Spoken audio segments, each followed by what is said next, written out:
Real estate sales is really interesting right now, where historically it's been an extremely fragmented market. What I mean by that is your mom and pop brokerage down the street and a couple of the little, the larger big box, if you will, type brands are out there, but it's very fragmented.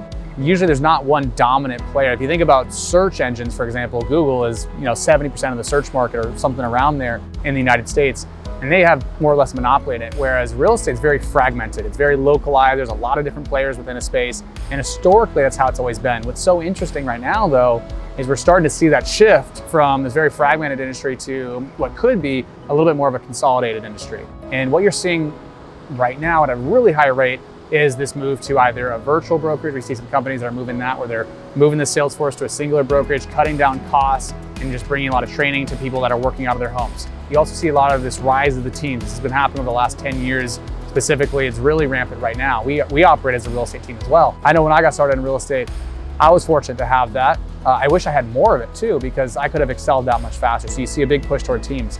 But what I really want to get at here is we're starting to move to this iBuyer environment. Here in San Diego, we don't have a very homogenous market. We have a lot of topography.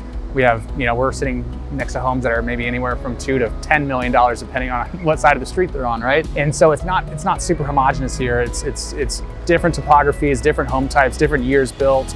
Communities really range from one side of the freeway to the other. And so you don't see as much of it here in the San Diego market, but nationwide, I can tell you what's going on is you're starting to see the rise of these iBuyers. What's so interesting right now is we're starting to see a shift in our marketplace. Historically, we've been very fragmented, right? There's not usually one specific dominant player in any given market. It's very fragmented. That's why, there's 25,000 real estate agents that are licensed active, I believe, right now in San Diego County. The people that are gonna benefit the most from this are being able to rise with this changing tide, get within organizations that utilize this world-class technology, that utilize this high level of lead generation, and use that to fuel their business.